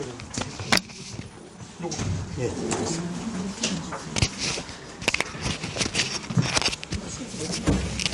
예, 빨리 하겠습니다. 안녕하세요. 예. 좀 편안한 마음으로 하겠습니다. 첫 번째 장에 보시면 학교별 평가 방법이라는 장이 나오거든요. 제가 최대한 빨리 이렇게 시간 늦지 않게, 약속 있으신가요? 최대한 빨리 하도록 하겠습니다. 여기 초반에 제가 말씀하는 걸 잘 들어야 그 다음에 이제 제가 여기 없는 장들이 되게 많아요. 그게 무슨 뜻이냐면 그러니까 최대한 많은 학생들의 자기소개서와 학생부를 보여주고 싶어서 어떻게 만들어 봤는데 시간에 이제 한계가 있으니까 어쨌든 최대한 압축적으로 보여드리고, 그러니까 설명할 거는 다 설명을 한 30분 정도 안에 다 넣고 설명해 드리도록 하겠습니다. 우선 비교과라는 게 뭐냐 이렇게 생각하시면 되는 거예요. 아까 이제 일요일 날 용인자사 인문하고 국제가 면접을 봤고요. 그 다음에 어제 용인자사 자연계가 면접을 봤거든요. 그러니까 자연계열 경쟁률이 어느 정도 되냐면 용인자사가 이번에 4.2 몇 대 1이에요. 그런데 아이들 이야기를 들어보면 이제 처음에 어떻게 하시는지 알죠? 뭐 내는지 아세요? 학생부, 자소서, 추천서 이런 걸 내는 거예요. 그런데 학생부는 대부분이 가려지고 성적은 뭐만 보냐면 성취도 A, B, C, D, E의 A만 보는 거예요. All A죠. 주변에 야, 네 친구들 중에 떨어진 애 있냐? 이렇게 물어봤더니 1차 떨어진 아이 거의 없어요. B 있는 애가 하나 썼대요. 어김없이 그 친구는 떨어졌습니다. 국제는 영어가 아닌 과목 하나를 뭐로 바꿔주죠? B를 A로 바꿔줍니다. C는 안 됩니다. B를 A로 바꿔줍니다. 그래서 그렇게 해서 국제 중에는 국제를 지원하는 애들 중에는 B가 있는 학생들도 있어요. 근데 뭘로 평가하느냐? 이제 이렇게 생각을 하시면 아까 교과는 다 정해졌잖아요. 1차 냈을 때. 여기가 되게 중요합니다. 교과 다 정해졌잖아요. 그리고 이제 학생부를 내잖아요. 학생부는 어디까지 들어가냐면 3학년 용인외고를 말하는 용인외국어동학 거기를 말하는 용인자사를 말하는 겁니다. 3학년 1학기 중간고사까지 들어갑니다. 3학년 1학기 중간고사까지 들어가는데 야 이제 내가 지원을 하는 거예요. 여러분 자제분이 이제 중학교 3학년 돼서 대부분 중1이신 거죠? 아니 그러니까 초등학교 학부모이신 거죠. 그래서 이제 딱 원서를 내잖아요. 그러면 이제 그 내는 순간에 학생부도 다 내버렸잖아요. 그럼 이제 뭐만 남죠? 성적은 보지 않습니다. 이제 그 다음부터는 성적은 아무 의미가 없는 거예요. 왜냐하면 아까 원장님 말씀하셨던 것들처럼 어떤 학교는 아까 되게 보고 깜짝 놀랐는데 국어가 50 몇 프로면 걔 등급이 도대체 몇 등급인 거예요. 고등학교로 가면. 그러니까 용인자사에서도 성적 자체는 B가 있는 것 자체는 3등급도 안 되는 거잖아요. 그러니까 그거를 B 있는 걸 뽑지 않는 것 뿐이고 이제 걔네들을 가지고 뭘 하는 거냐면 면접을 보는 겁니다. 이제 이렇게 되면 아이들을 뽑을 때 평가 방법이잖아요. 평가를 할 수 있는 기준점은 뭐냐면 이제 첫 번째 뭐죠? 성적은 아니에요, 어머니. 첫 번째가 뭐죠? 학생부 냈잖아요. 학생부에서 보지 않는 게 되게 많아요. 뭐 수상 실적이라든지 이런 거 전혀 안 보거든요. 안 봐요. 그리고 작년하고 올해는 3학년 1학기 세특도 들어가지 않았습니다. 그것도 다 지웠어요. 그것도 보지 못하게 했거든요. 올해 그랬어요, 어머니. 그랬거든요. 그럼 볼 게 없잖아요. 그러니까 학생부를 보긴 보는데 학생부도 이미 제출한 순간에 정해진 학생부 2학년 2학기 2학년 1학년의 학생부를 보는 거겠죠. 그런데 아이들의 1학년 2학년 학생부는 거의 텅 빈 수준이 많습니다. 생각보다. 그런데 그게 되게 평가에 있어서 굉장히 중요한 거예요. 무슨 말씀인지 아시죠? 이미 성적은 끝났잖아요. 이제 자소서 냈고 자소서로 아이들을 뽑겠습니까? 뽑지 않습니다. 제가 보기에는 자소서는 아이들의 그러니까 매력이나 이런 것들을 측정해내는 방법은 될 수 있지만 그걸로 학생을 뽑는다고 생각하지는 않습니다. 제가 생각할 때는. 그거 갖고 질문을 하고 확인을 하겠죠. 어제 이제 제가 오늘 면접 본 애들 얘기를 쭉 해드릴 거예요. 걔네들 여기 나오거든요. 한번 보겠습니다. 평가 방법. 첫 번째, 학업 능력. 당연히 보겠죠. 그런데 학업 능력은 이렇게 착각하시면 안 되는 게 뭐냐면 학생부에 있는 교과 성적으로 판단하지 않습니다. 다른 방법으로 볼 거예요, 분명히. 용인자사가 용인외고를 제가 기준점으로 최근에 용인외고도 그리고 가장 핫한 학교니까 뭐 민사고도 마찬가지. 민사고는 면접에서 학업 보잖아요. 민사고는 B 있어도 쓸 수 있습니다. 그 다음에 성실성. 그 다음에 빨리 나와. 적합성. 이게 무슨 적합성이겠어요, 어머니? 맞춰보세요. 자신 있게 말씀하셔도 되게 좋은 분위기로 하시자고요. 무슨 적합성일까요? 전공 적합성 혹은 학교에 맞는지. 용인외고는 글로벌한 인재를 좋아합니다. 뭐 이런 것들 있잖아요. 그 다음에 창의성. 그 다음에 문제 해결력. 그 다음에 글로벌. 뭐 이런 것들 이게 주요 어휘들을 뽑아놓은 거예요. 다음으로 보시면 영재고 아까 말씀드렸죠. 여기 원장님 말씀하셨으니까 이런 거 보는데 이게 영재고 광주 영재고 합격한 학생의 자소서입니다. 여기 보시면 이 친구는 어떻게 했냐면 자소서를 되게 쓰기 힘들었어요. 이 친구 좀 이따 보시면 이렇게 보시면 굉장히 뛰어난 학생이에요. 굉장히 뛰어난 학생이거든요. 그런데 제가 보는 거는 뭐냐 자소서 쓸 일밖에 해줄 일밖에 없었어요. 이게 되게 이제 늦게 만난 학생인데 자소서를 쓸 수 없는 거예요. 쓸 수 없는 거예요. 그래서 진짜로 빈손으로 왔어요. 너 뭐 잘하냐 이렇게 물어본 거예요. 그랬더니 자기가 과학이나 수학에 관심을 가지고 있는데 도형에 되게 관심이 많대요. 뭐라고 했는데 잘 모르겠어요. 기항 뭐에 관심이 많대요. 저 국어 선생님입니다. 잘 모르겠어요. 죄송합니다. 그런데 얘가 이러는 거예요. 그래서 너 뭐에 관심이 많냐 이렇게 물어본 거예요. 그랬더니 이렇게 머리를 끄덕이면서 저는 큐브를 좀 한대요. 큐브 아시죠? 그래서 넌 큐브를 도대체 얼만큼 잘하는데? 이렇게 물어보면 아, 네, 조금 해요. 이렇게 얘기를 한 거예요. 그래서 얘가 그러면 너 큐브를 쓰자. 너 큐브 얼만큼 잘하는데? 진짜 얘기를 안 하는 거예요. 근데 좀 내성적인 친구예요. 큐브를 갖고 와라. 큐브를 갖고 왔어요. 근데 얘가 갖고 와서 나랑 대화를 하면서 아는 건데 얘가 알고 보니까 큐브 천재인 거예요. 블라인드 큐브라고 아세요, 어머니? 눈 감고 큐브를 맞추는 거예요. 눈 감고 큐브를 스큐브라는 게 또 있거든요. 얘 큐브를 얘 때문에 다 알았어요. 블라인드 큐브, 스큐브 뭐 이런 게 있더라고요. 그 큐브 맞추기 대회도 있더라고요. 근데 얘는 큐브를 어떻게 했냐고 이제 계속 대화를 해보니까 큐브를 맞추는 것에 멈추지 않고 큐브를 맞추는 것을 자기 나름대로 공식이 있대요. 그거를. 그리고 공식을 애운 거예요. 그래서 눈 감고 그 공식에 따라 큐브를 맞춘 거예요. 여기 보시면 처음에 큐브를 공식을 맞춰 하나씩 맞춰 했지만 여러 번 되니 공식을 안 맞고도 맞출 수 있게 되었습니다. 이렇게 된 거예요. 그래서 요것과 관련돼서 이 학생이 영재고와 관련된 자기소개서를 쓴 거예요. 그리고 뭐 이렇게 이 과학이나 이런 것에 이 영재고 가는 애들은 이거 말고도 되게 영재고를 오늘 많이 보여드리지는 않을 거거든요.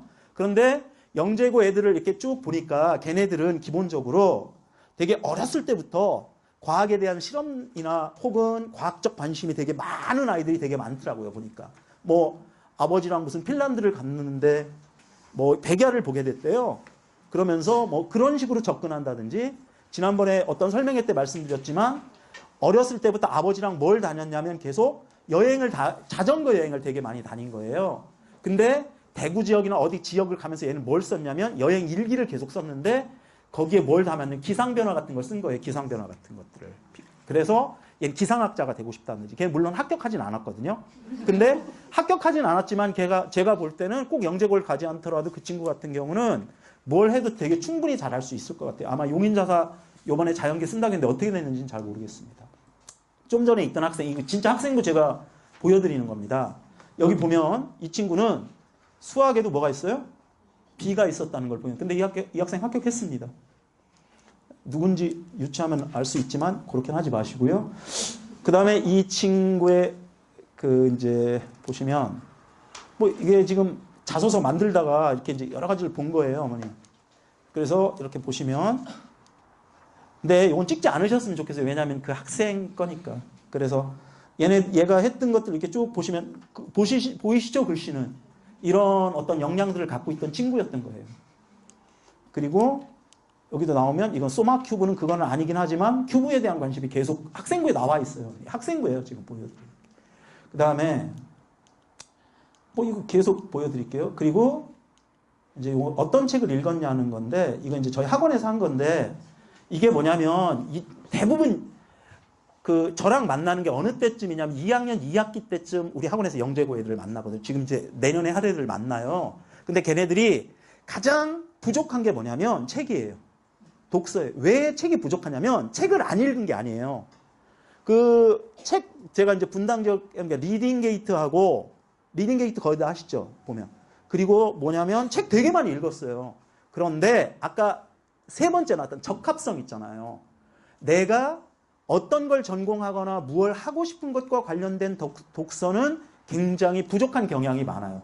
그래서 제가 2학년 2학기 때, 2학년 2학기 기말 때 지금쯤 하는 게 뭐냐면 일단 학생부에 넣어야 될 거 아니에요. 그래서 이때쯤 이런 거 선택해가지고 제가 넣어준 거예요. 요거는 2학년 2학기 때 만나가지고 학생부에 독서가 들어가는데 그냥 독서는 아무 독서나 넣는 것이 아니라 책의 양도 중요하지만 그것보다는 전공과 관련 있는 자기의 관심사와 관련 있는 독서들이 학생부에 들어가는 게 되게 도움이 되고 이것과 관련된 질문을 영재고 면접할 때도 이런 것과 관련된 질문을 받은 학생들이 되게 많아요.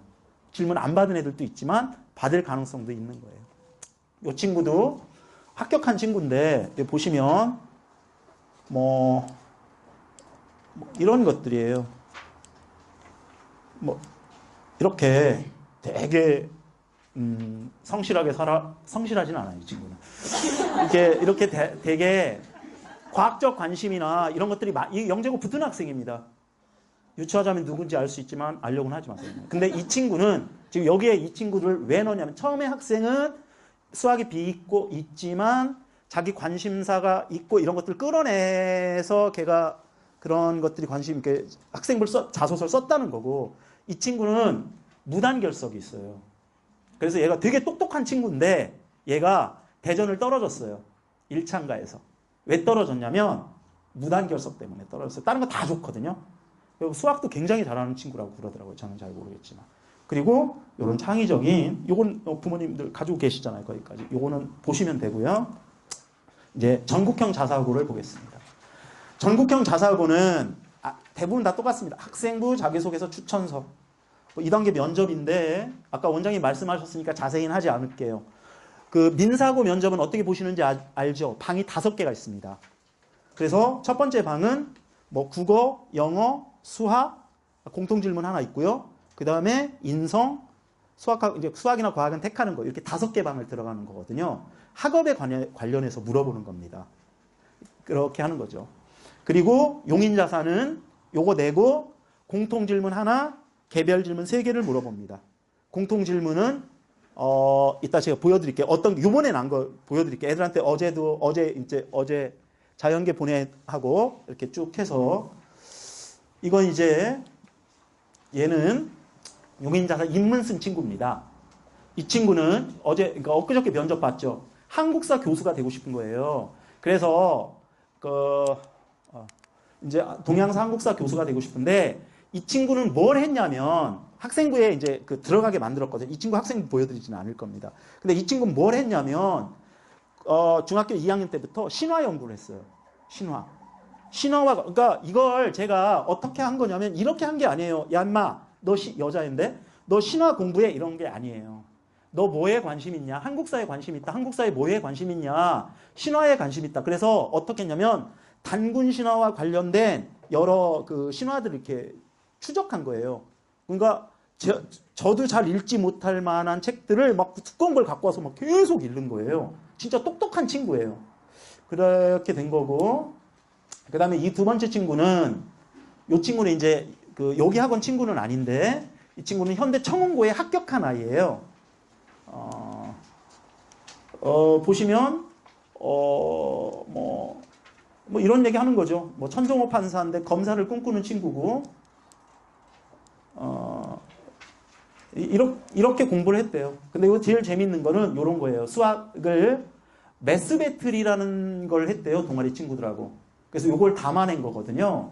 이게 뭐냐면 이런 거 왜 보여드리냐면, 이게 뭐냐면 바로 비교과로 학업을 보여줄 수 있는 요소들인 거예요.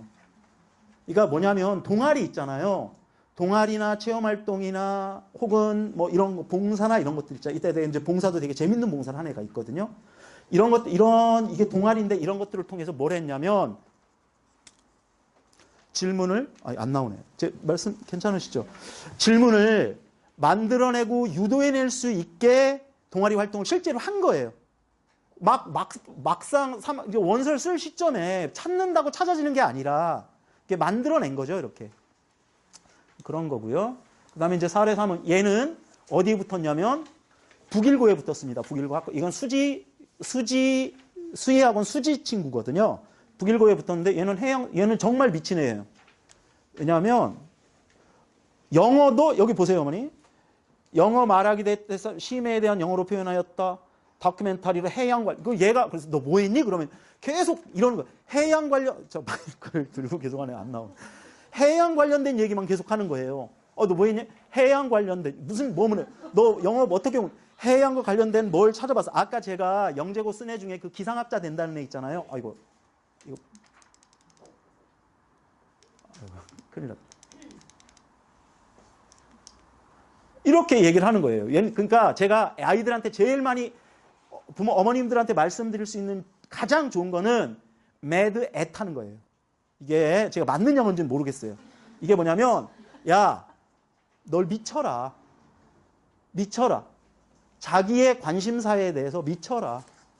이게 이제 제가 오늘 결론으로 말씀드릴 건데, 학생부 비교과를 만들 때 되게 좋은 게 미치는 거예요. 자기가 할 수 있는 전공이나 하고 싶은 것에 관해서. 얘는 해양에 미친 거예요. 아까 걔는 기상에 미쳤고, 미친 애들 되게 많아요. 제가 이렇게 보면. 어떤 애는 뭐에 미쳤냐면 구글에 미친 애가 하나가 있어요. 근데 지금 애들 구글이나 게임 이런 거에 미친 애들 되게 많잖아요. 혹은 무슨 자율주행 자동차. 그런 정도는 아니에요. 그 정도로 해서는 안 돼요. 어머니. 그걸 진짜로 자기 전공이나 이걸로 뭐 할 수 있어야 돼요? 이끌어낼 수 있을 정도가 되어야 되는 것 같아요. 제가 볼 때는. 그 다음에 이렇게 하면 이제 이 친구가 이렇게 이야기하는 거예요. 이 친구 뭐 책도 저런 것만 읽었어요. 추가적으로 학습. 그래서 여기 어머니 이거 볼게요. 얘가 마이크 생물로 이루어져 있다는 관점에 충격을 받았다. 특히 생물들이 마치 게임과도 비슷한 방식으로 경쟁한다는 것도 알았다. 이거 이 친구가 직접 쓴 겁니다. 다. 진짜로 생물 공부하다가 생물에 대해서 진짜 폭넓게 공부했어요. 저 책도 저기 이런 책 있잖아요. 이런 책도 굉장히 쉬운 책이 아니에요. 되게 어려운 책이거든요. 그 다음에 아까도 말씀드렸지만 이거 등 새로 알게 된 해외 연구기관들을 계속 조사하여 해외 생물 자원에 지속적으로 알아볼 예정이다. 아니 이렇게 되는 거예요. 어머니. 생각을 해보세요. 야 이제 아까 첫 번째가 제일 뭐였죠? 평가 기준에? 학업 역량이잖아요. 이 친구 학업 역량 있어요? 없어요? 어머니? 있잖아요. 그리고 얘가 이 말을 할 때 그 학교 그 면접 그 학교 그 입학 사정관 선생님이 이 학생이 어이 거짓말 치는 거 아니야? 이렇게 생각하겠어요? 안 하겠어요? 온통 학생부에는 해양 뭐 자소 뭐 어디 뭐지 동아리표도 해양 하겠죠. 이렇게 생각하는 거예요, 어머니.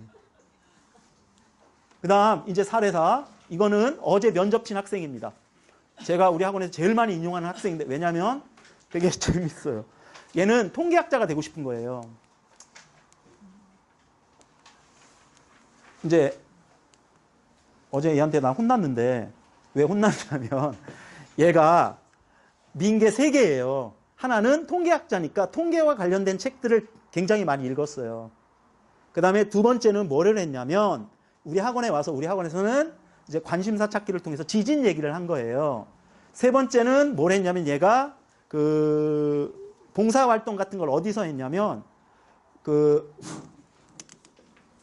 봉사활동 같은 걸 어디서 했냐면 과학관 같은 데서 이렇게 안내봉사 같은 걸 한 거예요. 근데 그런 거 하면서 되게 여기저기 많이 다니면서 뭘 했냐면 그 황금 이렇게 거기서 이제 수학적 지식 같은 거 재미난 걸 많이 본 거예요. 그래서 황금비 이렇게 3개를 밀었거든요. 근데 어제 질문은 어디서 되게 많이 100% 어디서만 났냐면 이 통계학자라는 것에서만 질문이 났대요. 물론 다 준비는 했어요. 뭐 합격 여부는 잘 모르겠어요. 이 친구는. 근데 어제 이제 다른 식으로 설득인데 합격하는 것 자체는 저는 중요하다고 생각하진 않아요. 실제로. 왜냐하면 얘가 일반고 가도 잘할 거라고 생각하거든요. 그 다음에 이제 이 친구는 야, 이게 1학년 성적표, 이게 2학년 성적표, 3학년 성적표입니다. 아까와는 다르죠? 요 영재고스는 얘는 100% 올해입니다. 근데 1학년은 왜 빈지 아시죠? 자율학기. 이 친구 올해입니다.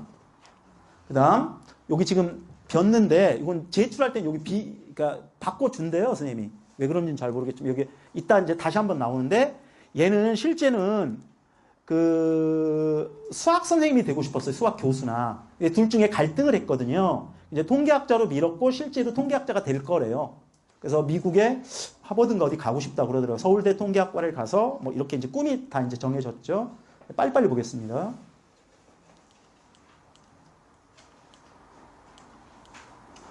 여기 보시면 뭐 이렇게 적극적으로 참여했고 이렇게 했고 모든 별로 황금비에 대해 아까 이제 이게 자소서에 들어가는 내용이거든요. 황금비 그리고 아까 지진 있죠. 지진과 관련된 소문문을 작성했다라고 어떻게 돼 있냐면 여기 학생부 그대로 보여드린 겁니다. 무슨 말씀인지 아시죠? 그리고 이제 여기 보면 여기 보시면 아까 말씀드렸는데 얘 뭐 했죠, 어머니? 봉사도 과학관에서 봉사했습니다, 주로. 무슨 말씀인지 아시죠? 그리고 나서 이제 뭘 했냐면, 이제 뭐 여기 보시면 뭐 이게 서포터스 뭐 이런 활동 했죠? 그래서 이제 이 학생이 쓴 자소서를 보겠습니다, 어머니. 여기 보시면 이렇게 뭐 꿈을 위해 이렇게 해서 뭐 소논문 동아리에서 써서 황금비에서 피나보치 수열, 루카스 수열, 상가감수 관계에 신기했고 아름다운 천연을 이렇게 했다. 수학권 다니면서 이렇게 했고 이렇게 했다 뭐 이런 거예요. 그러면 제가 하나만 여쭤볼게요. 다시 똑같은 대답이 나올 겁니다. 이 학생 학업 역량 있어요 없어요 어머니? 성실합니까 성실하지 않습니까? 그 다음에 전공 적합성이나 용인외고가 원하는 이제 얘는 세계적인 수학자가 될 거예요. 얘 얘기를 쭉 들어보면 그냥 단순한 통계학자가 되는 게 아니에요. 지진도 통계랑 연결시켰거든요. 왜냐하면 그래서 이제 얘 때문에 저도 지진을 찾아보고 같이 이렇게 보고 그랬는데 지진을 통계한 게 뭐냐면 지진이 우리가 수치로 보는 것들은 결국 뭐냐면 지금까지의 내려왔던 지진의 과정을 수치로 기록해 놓은 것을 통계 자료로 본 게 우리가 이거 뭐 진도가 얼마다 이렇게 이야기하는 거잖아요. 그렇게 얘기해. 그리고 어디에서 지진이 어떻게 나고 이거 다 통계잖아요. 모든 것들이 그런 식으로 관련해서 이제 이게 한 겁니다. 믿겠습니까? 안 믿겠습니까? 학생부 자소서 그 아까 활동과 연결지면 얘가 학업 역량이 있는 걸 믿게 될 겁니다. 여기 이제 요건 이제 다른 이제 같은 애 겁니다. 뭐 해결력이 우수하고 과제 집착력이 강하고 프린트에 필기를 철저히 하고 어법에 다른데도 학생부의 곳곳 요소에 이런 식으로 다 이렇게 뭐라고 할까요? 그 학생이 살았던 그 학업의 궤적이나 학년의 모든 궤적들이 다 이렇게 기록으로 남게 되는 겁니다. 학생부라는 게. 여기도 보시면 이게 이제 독서인데 이게 독서도 보면 여기 실용지진학이거든요. 이 실용지진학이 되게 힘든 책이거든요. 이제 읽게 만든 겁니다. 저희가. 이렇게 보시면 이제 처음에는 이렇게 했던 건데 아까 보면 좀 바뀌었잖아요. 3학년 때 1, 2학년 빼고 수학교사 하다가 통계학자가 같은 친구인 겁니다. 그리고 우리 학원에서는 어떻게 했냐면 이렇게 하는 겁니다. 이런 지진과 관련된 책을 읽게 한 거예요. 그래서 그것들이 아까 보셨지만 학생부에 반영되도록 만든 거죠. 그런 책들을 읽게 했고 이런 책 읽게 한 겁니다. 리터 지진 이런 건 뭐 그렇게 어려운 책은 아닙니다. 그래서 얘가 실제로 이렇게 지진과 관련된 노트를 스스로 작성한 거예요. 그리고 뭐 이렇게 어려운 수치 막 모르겠습니다. 뭔지 이런 것들 자기가 이거 직접 학생이 다 그린 거예요. 여학생인데 직접 다 그린 거예요. 자기가 조사하고 그리고 이런 보고서를 만들었습니다.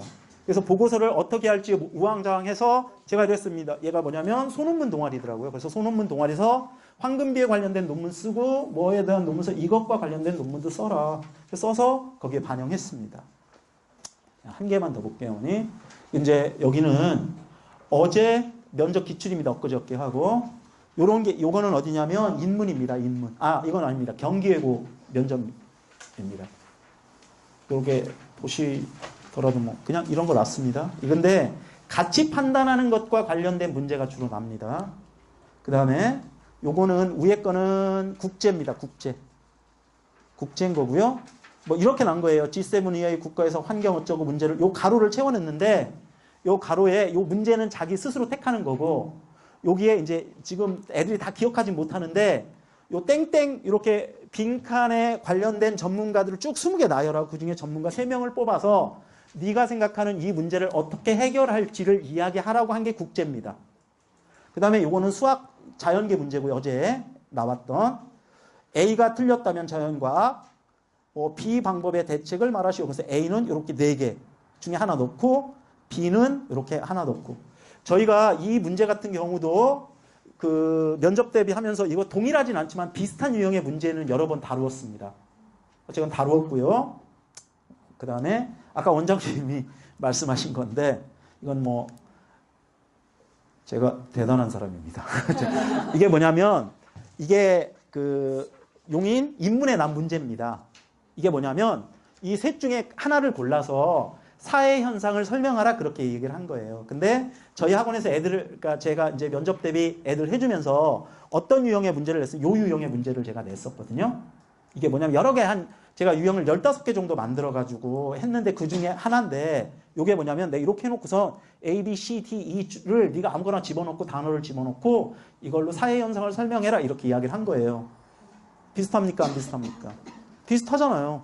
뭐 꼭 맞췄다 이렇게 원장님 말씀하셨는데 그렇진 않지만 비슷합니다. 그 문제는 똑같아요. 사회 현상을 설명해라 이렇게 이야기를 한 겁니다. 이런 식의 유형의 면접 질문이 납니다. 용인 자사의 면접은 학업을 물어볼 수 없습니다. 그러나 내가 설명에 계속 가고 그리고 여기저기 뒤져봤을 때 어떤 시기일 가능성이 어떤 욕구가 굉장히 강하냐면 학업을 물어보진 않지만 학업이 있는 학생이 학업 역량이 있는 학생인가를 묻고 싶은 욕구가 굉장히 강한 것 같아요. 근데 아까 요런 문제도 마찬가지고 이런 문제도 마찬가지고 아이가 되게 창의적 발상이나 단순한 문제 해결 능력 갖고 풀 수 있는 문제가 아닙니다. 진짜도 독서도 깊이 하고 생각도 많이 하고 학업도 많이 하고 이랬어야 풀 수 있는 문제입니다. 제가 볼 땐 그렇게 생각을 해요. 단어 선택하는 것도. 그리고 뭐 이렇게 생각하는 애들이 되게 많아요. 오, 잘 됐다. 뭐냐면 이런 건 아니지만 이런 거는 내가 진짜 창의적으로 얘기해야지. 창의적으로 얘기하면 합격할 수 없습니다. 창의적인 걸 묻는 게 아니에요. 얘가 뭔가 분명히 그러니까 정해진 답이 있는 게 아니라 그분들이 원하는 어떤 유형의 답이 있는 겁니다. 제가 볼 때. 어쨌든 그렇습니다. 이거는 맞췄습니다. 그렇게 인정해 주세요. 그 다음 이제 여기 서울대 수시 일반 전형을 볼 건데 제가 이제 비교과가 뭐냐, 우리가 뭘 준비해야 되냐. 목표는 고등학교가 아니잖아요. 그 친구들을 설득하는 게 되게 어렵습니다. 용인자사 쓰는 애들. 왜냐하면 내일부터 합격자 발표가 나는데 혹시 떨어지면 걔네들이 실망할까 봐요. 왜냐하면 용인자사 시험을 딱 보면 물론 판단이 학생부나 자소서, 면접 이런 것들 가지고 판단을 하잖아요. 근데 제가 아무리 수천 번을 쳐다봐도 학교마다 다르긴 해요. 전국형 자사에서. 예를 들면 아까 상산고나 민사고 같은 데는 학업 역량을 물어볼 수 있죠. 물어봅니다. 기본적으로. 그 상산고는 작년에 시험 봤던 애들 중에 떨어진 애들 중에는 막 울면서 온 애들도 있어요. 어떻게 이런 문제를 낼 수 있냐고.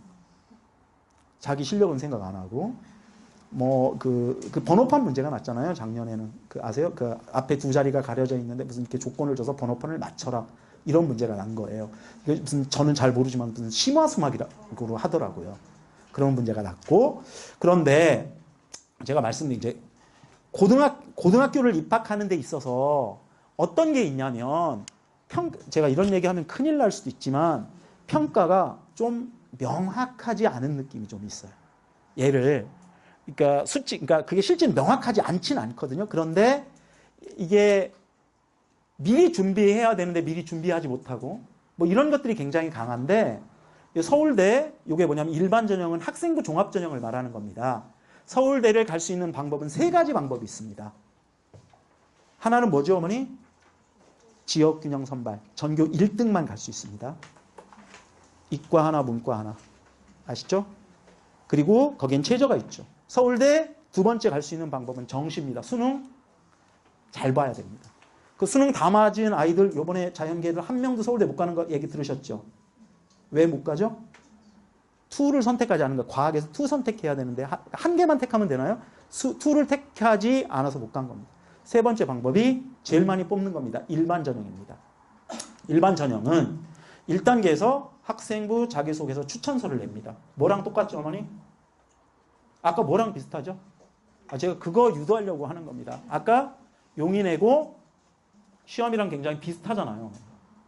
그 다음에 면접하고 구술고사 굉장히 비슷하죠, 어머니? 물론 여기에서 면접하고 구술고사 오늘 우리가 그 시험지를 그 시험 문제를 보여드리진 않겠지만 이거 뭐냐면 거의 본고사 비슷합니다. 똑같진 않지만 문제 보시면 그렇습니다. 논술 문제랑 거의 비슷하고요. 인문은 자연계도 수리 논술 문제랑 굉장히 비슷합니다. 꿈과 끼를 봅니다. 이게 우리 지금 한 게 뭐죠, 어머니? 비교과 말씀드리는 거잖아요. 아까 용인자사 보여드리고 지금 서울대 이게 보여드리는 건 무엇 때문에 이야기하는 거냐면 꿈과 끼입니다, 어머니. 꿈이 뭐죠, 어머니? 오늘 어디 앞에 제일 앞에 늦게 오셔가지고 제일 앞에 앉으셨는데 꿈이 뭐죠, 어머니? 꿈이 뭐겠어요? 꿈이 뭐죠? 하고 싶은 것. 그걸 다른 말로 뭐라고 하죠? 멋지게 하고 싶은 것. 좀 소망. 미음으로 시작합니다. 목표입니다. 목표. 꿈은 목표잖아요. 끼는 아까 제가 보여드렸던 여러 학생들 있잖아요. 걔네들은 끼가 있죠. 무슨 끼? 전공에 적합하고 그것을 하고 싶어하는 성실성, 그것 때 끝까지 추구하려는 노력 이런 것들이 다 보이는 것들이잖아요. 꿈과 끼입니다. 꿈과 끼를 보는 겁니다. 그래서 이게 뭐냐면 서울대학교 일반 전형 뽑는 기준표예요. 이런 식으로 뽑는다. 제일 많이 보는 것들을 반영하는 것은 어디입니까? 학생부입니다. 이거는 서울대에 썼던 학생입니다. 학생인데 여기 보시면 어떤 애들이 뽑히냐면 이런 거예요. 얘는 서울대 서울대 갈 수 있었는데 못 갔습니다. 왜냐하면 직윤을 썼는데 떨어졌고 이제 학생부는 다른 형태의 학생부긴 해요. 그런데 연대 경제학과 같습니다. 여기 보시면 낯설다는 반응이 줄어들 생각하여 한국 리더십 협회를 찾아가 발표에 대한 이야기를 바탕으로 회장님의 강연을 성사시켰습니다. 얘가 어디 가서 무슨 강연을 들은 거예요. 그런데 그 사람 강연이 너무 좋은 거예요. 그래서 얘는 이렇게 생각한 거예요. 이거 실제입니다. 이 사람을 우리 학교에 있는 다른 친구들한테 같이 듣고 싶은 거예요. 그래서 어떻게 했냐면 이 사람 직접 찾아간 거예요. 아까 어머니 뭐라 했죠? 얘는 있잖아요. 이런 어떤 것에 미친 거예요. 쉽게 말하면. 그래서 이 학생부를 보면 빨리빨리 보겠습니다. 그 친구의 학생부입니다. 이런 말들이 나와 있습니다. 부러우시죠? 지필평가 성적이 월등히 높아지는 모범을 보였고 직접 체험에 창업에 대한 관심을 가지게 되었고 어머니 아까 보셨죠? 얘 어떻게 했다고요? 직접 찾아갔다니까요. 이게 지금 비교과의 포인트예요, 어머니. 가장 중요한 것. 꿈과 끼, 그다음에 직접 찾아간 것. 그리고 주제를 직접 해당 지역으로 여행을 떠나고 참신한 아이템을 제시했다는 평가로 입상하고 이제 그다음에 계속 보여드릴게요. 이런 겁니다. 능력이 뛰어나고 이런 말이 그냥 나오진 않았겠죠. 얘는 여기 보시면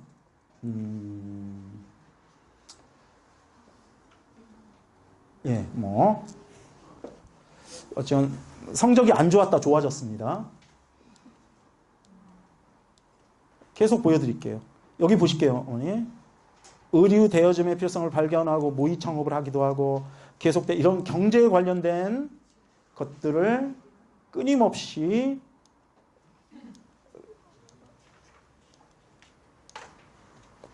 무슨 말씀인지 이해 가시죠?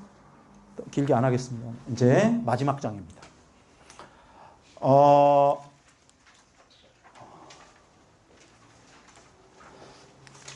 중학교 때, 그러니까 용인 자사를 이제 용인외고를 가려면 어디에 포인트가 맞춰지는 거냐면 여기 색칠한 데 있죠. 이건 이거 없나요? 이건 찍으셔도 됩니다. 여기가 되게 중요합니다. 여기. 교과하고 독서. 별표가 되게 많죠, 어머니. 그리고 요게 뭐냐면 여기 보시면 요게 학생부의 요소입니다. 1, 2, 3, 4, 5, 6, 7, 8, 9, 10. 1번부터 10번까지 있는 거 아시죠? 그리고 아까 우리가 처음에 봤던 요게 뭐냐면 평가 기준입니다. 요게 이제 그 아이를 보는 기준인 거죠. 제가 보기에는 다른 것도 되게 중요하죠. 뭐 중요하냐면 요거 인성도 중요하고 경험 문화의 다양성 이런 것도 되게 중요하죠. 그런데 제가 볼 때는 첫 번째 요게 제일 중요한 것 같거든요. 전공 적합성, 전형 적합성. 그런데 이제 우리가 오늘 아주 긴밀하게 공부하진 않았지만 거의 다 끝났습니다. 지루해 하진 않으시죠? 거의 다 끝난 게 아니라 전공 적합성을 보는 게 무얼로 보죠, 어머니? 뭘로 보죠? 지금 학생부죠. 학생부에 어떻게 반영되어져 있는가를 보는 겁니다. 무슨 말씀인지 아시죠? 그런데 그 다음에 또 뭘 보는 겁니까? 발전 가능성. 뭘로 보죠? 학생부로 보는 겁니다. 무슨 말씀인지 아시죠? 학생부에 어떻게 기록되어져 있는가가 되게 중요한 겁니다. 이제 중학교 1학년 되시잖아요, 대부분. 그쵸? 그리고 지금 해야 될 게 뭐냐면, 이제 딱 생각을 해볼 때, 어머니 죄송합니다. 질문 좀 드릴게요. 제일 중요한 건 이제 그 중학교 1학년이신가? 이제 중1 된? 이제 몇 학년이세요? 이제 5학년, 6학년인데 이제 중학교 어머니는 5학년이요? 아, 6학년이신가요, 어머니? 5학년. 아. 어머 몇 학년? 중1 되신 거예요? 될 거예요? 되시잖아요, 어머니. 그러면 이 친구에게 따님이세요, 아드님이세요? 아드님에게 뭘 제일 먼저 해줘야 될 것 같아요? 그렇죠. 꿈이죠. 무슨 말씀? 이게 지금 내가 이게 무슨 이게 지금 연기한 겁니다. 이게 무슨 헛된 꿈을 잡으라는 뜻이 아니라 실제로 여기서 우리가 필요한 건 뭐냐면 제대로 된 꿈을 심어주는 게 되게 중요하다는 겁니다. 이게 지금 어디 가가지고 막 뭐 수학 중요하죠. 여기 수학학원이고 수학 중요하죠. 근데 그게 이제 꿈이랑 연결되는 건데 어떤 꿈을 가지고 그 꿈을 어떻게 지속시켜주고 어떻게 관심사로 연결시켜주고 이렇게 해서 이제 얘가 막 다양한 활동을 했어요, 어머니. 이제 그다음 뭐 해야죠?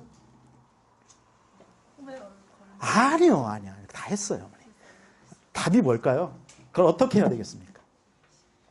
오늘 목표 다 했잖아요. 목표 설정해서 책도 읽고 관심사도 찾아서 이것저것 했어요. 이제 뭐 해야죠, 어머니? 빨리 가서 선생님한테 했다고 얘기해서 기록해야죠. 무슨 말씀인지 아시죠? 뭐 활동 되게 했는데 난 창피해. 이번엔 못하겠어. 그렇게 하면 안 되는 겁니다. 책도 그냥 읽으면 안 되겠죠, 어머니. 트랙이 두 개가 있는 거예요. 하나는 뭐냐면 다양성. 무슨 말씀인지 아시죠? 그런데 또 하나는 또 한 트랙은 뭐예요? 전공, 적합성, 발전 가능성. 이게 다른 말로 생각하면 이렇게 성적으로 보이지 않는 학업 역량 이렇게 생각하시면 좋을 것 같아요. 서울대 일반 전형 있잖아요, 어머니. 성적 봅니다. 근데 그 성적은 이제 우리가 지금 굉장히 많이 이야기하는 학생부 종합전형 되게 많이 하잖아요. 그 학생부 종합전형에서의 성적은 일반적으로 우리가 알고 있는 등수나 이런 점수에 의한 성적이 안 반영되는 게 아니라 그것도 반영되지만 그것 말고 다른 형태의 성적도 볼 수 있는 겁니다. 뭐 친척 정도라든지 발전 정도라든지 혹은 얘가 어떤 특정 과목에 대해 특이하게 되게 잘했다든지 이런 것들을 검증시켜 줄 수 있는 건 뭐죠, 어머니? 학생부입니다. 무슨 말씀인지 아시죠? 이런 거고 그 다음에 여기 선생님들이 아까 써준 거 보셨죠? 그 학생들 제가 이제 자세히 못 보여드렸지만 그 선생님들이 보여주는 것들에 대해서 그 써주는 것들이 굉장히 중요하다는 겁니다. 무슨 말씀인지 아시죠? 제 후배가 희문고등학교 국어선생이거든요. 제 친구들 중에 국어선생 하는 사람 많습니다. 후배나 선배 중에 민사고에도 있습니다. 민사고에도 제 친구가 선생님 하고 있거든요. 또 뭐 분당 지역은 얘기할 수 없습니다. 모 학교에 있고 뭐 이런데 그 친구가 후배인데 친한 후배인데 걔가 항상 이야기하는 거예요. 뭐라고 얘기하냐면 이 성적 입력 기간에 잘 못 만나거든요. 굉장히 힘들대요. 왜냐하면 부모님들로부터 그렇게 전화가 많이 오고 그리고 이렇게 써달라고 얘기하고 쓴 것에 대해서 항의도 많이 오고 이런데요. 그 부모님들 아시는 거죠. 뭔가를 잘 모르겠지만. 예? 제가 잘 모른다는 겁니다. 제가.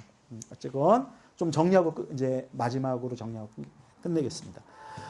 그 비교과라 함은 그 학생이 가지고 있는 여러 가지 역량들을 검증해내주는 수단이고 그리고 지금부터 제가 이제 이렇게 생각하는 거예요. 원장님한테도 어제 말씀드렸지만 용인자사 쓴 애들 있잖아요. 아까 보셨잖아요. 걔네들이 쓰는 과정, 준비하는 과정을 이렇게 본 거예요. 보고 나 이렇게 생각했어요. 걔가 떨어지더라도 라는 생각을 해봤어요. 그래도 나는 걔가 무척 성장했겠구나 라는 생각을 하게 된 거예요. 그리고 그런 과정이 뭐랑 똑같죠? 유추시켜드리려고 지금 두 개를 보여드린 겁니다. 서울대학교 일반 전형하고 굉장히 유사한 전형 형태다. 많이 다르긴 해요. 하지만 그 과정들이 얘가 어떤 식으로 준비해야 되고 학생부가 어떤 기능을 하고 그리고 면접은 어떻게 나고 자소서는 어떻게 준비해야 되고 하는 것들에 대해서 충분히 경험해 볼 수 있는 과정이었던 것 같아요. 제가 볼 때 자사고나 영재고도 그런 것 같고 그리고 무엇을 준비해야 될지 오늘 대충 아셨죠, 어머니? 앞으로도 궁금한 게 있으시면 여기 오시면 제가 알 수 있는 범위 내에서는 충분히 상담해 드리도록 하겠습니다. 잠깐만. 혹시 질문 요 관련된 질문 있으신 분 있으세요? 예, 예. 이게 지금 용인 외고의 네. 최종 기준인가요? 아, 이거는 이제 뭐 제가 용인외고에 다니지는 않으니 정확히는 알 수 없죠. 그런데 여기 이 두 줄 있잖아요. 이거 요런 것도 보죠. 요 안에서 채점을 하게 됩니다. 여기도 보고.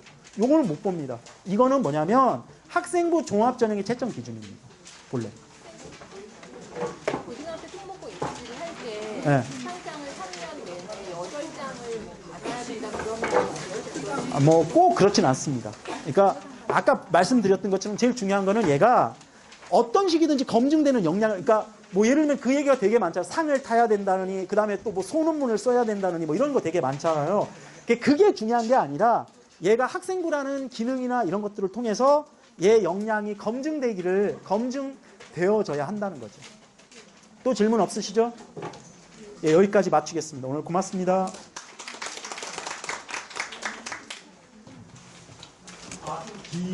길었는데 뭐 유익한 내용이었으니 소장님한테 한번 다시. 아까 어머님의 고등학생 때 아까 얘기하셨는데 제가 오늘 그게 다 거기까지만 집중하고 너무 사람이 그런 있어서 이번 주 목요일날하고 금요일날 그 주제를 가지고 고등학생들하고 뭐 요새 문제가 되는 게 성취평가제 고등학교에서 성취평가제 한다는 주제 뭐 이런 것들에 대한